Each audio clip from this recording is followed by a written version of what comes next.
دي مش مجرد فاكهه، دي صيدليه ربانيه متكامله.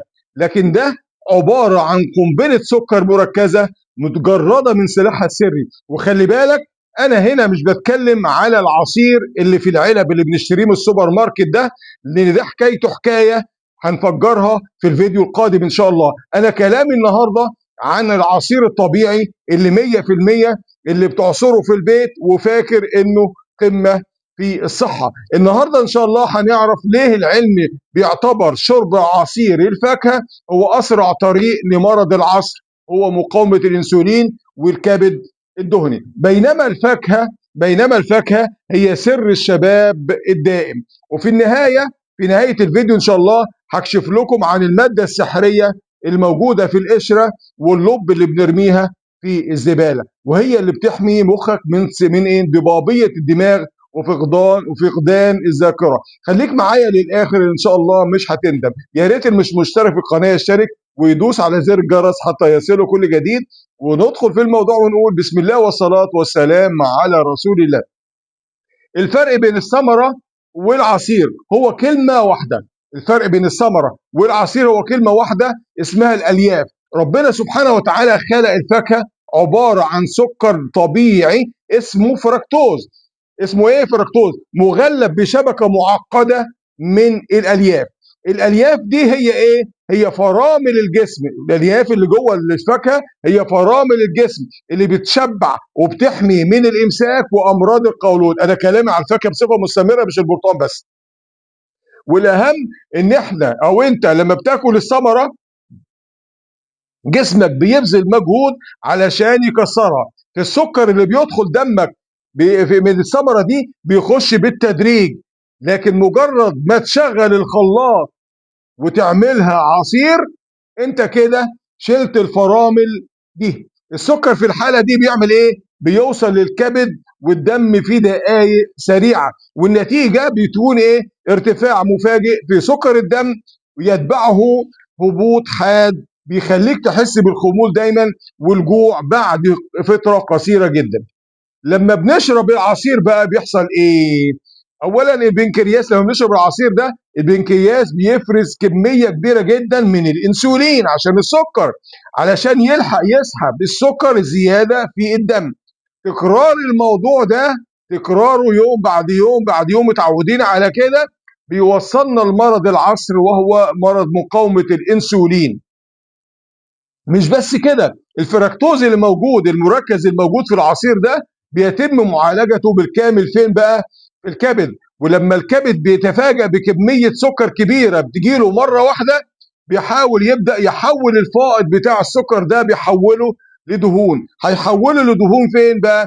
هيعمل الكبد الدهني. وطبعا زي ما انتم عارفين، ومعظم الناس اللي عندها كرش بيحولوا على الكبد يبقى كبد دهني، وفي نفس الوقت ممكن يعمل كرش. الدراسات يا جماعه بدات بتحذر بقوه ان استهلاك العصير السائل مرتبط بزياده محيط البطنه، يعني الكرش، حتى لو كنت انت بتمارس رياضه.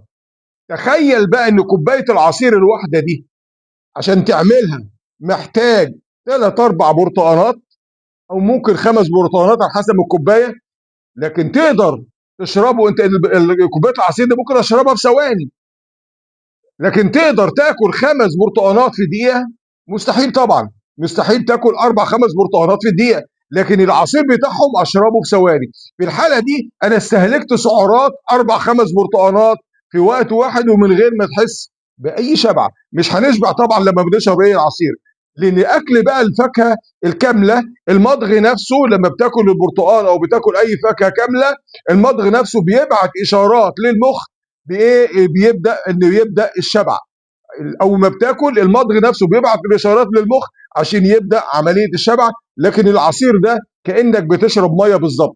وعلشان نكون منصفين بقى، يعني انا بذمش في العصير قوي قوي كده، عشان نكونوا منصفين، العصير الطبيعي، انا بتكلم على العصير الطبيعي اللي معمول من الفاكهه ومن غير سكر. العصير الطبيعي اللي بتعصره في البيت لسه فيه فيتامينات، وده بيخليه احسن بمراحل بقى من المشروبات ومن النكتار ده اللي هي عباره عن ميه ولون ونكهه وسكر.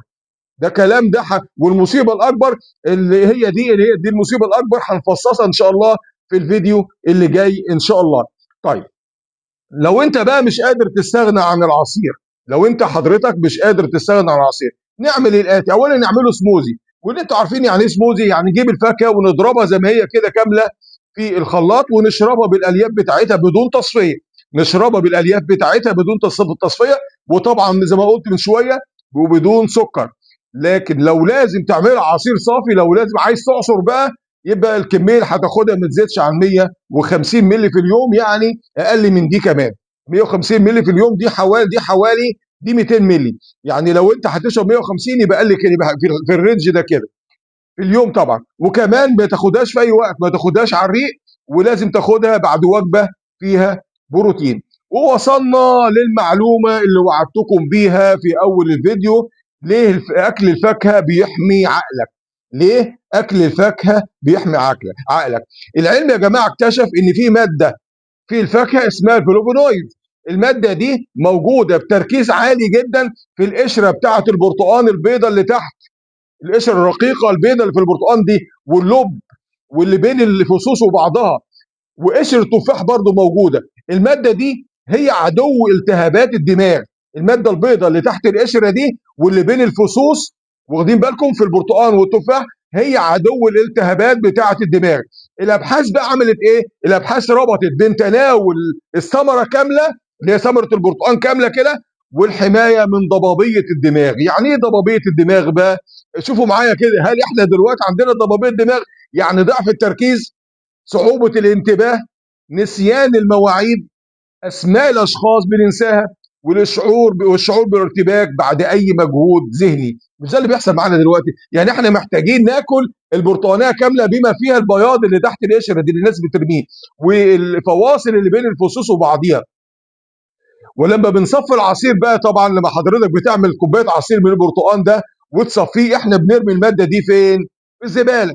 يعني لو عايز تركيزك يفضل عالي وذاكرتك تبقى حديد، كل فاكهه وما تشربش عصيرها. واخيرا بقى نختم بقول المولى تبارك وتعالى: ربنا ما خلقت هذا باطلا سبحانك فقنا عذاب النار. كلما تعمقنا في العلم بنكتشف ان التصميم الالهي لكل شيء، التصميم الالهي لكل شيء في الطبيعه موزون وبدقه متناهيه. الفاكهه في صورتها الكامله اللي ربنا خلقها دي مش مجرد طعم حلو، هي حزمه هندسيه متكامله من السكر والفيتامينات والالياف ومضادات الاكسده اللي بيحتاجها الجسم. والسؤال دلوقتي لحضراتكم والاجابه في التعليقات: انتوا بتاكلوا الفاكهه كامله ولا بتشربوها عصير؟ وهل استفدت من الفيديو ده؟ يا ريت حضرتك تقول لنا في التعليقات. وهل هتغير عاداتك بعد الفيديو ده ولا لا؟ شارك الفيديو مع احبابك اللي بيحبوا العصير وبيموتوا فيه. اللهم علمنا ما ينفعنا، وانفعنا بما علمتنا، وزدنا علما. اللهم اجعل هذا العمل خالصا لوجهك الكريم، واجعله في ميزان حسنات كل من شاهده ونشره ابتغاء مرضاتك يا رب العالمين. وما تنسوش بقى تدعوا لي وتصلوا على النبي صلى الله عليه وسلم في تعليق، وتدعموا القناه بالشير واللايك والتعليقات حتى ننشر الوعي الصحي والغذائي في المجتمع. اشكركم والسلام عليكم ورحمه الله وبركاته.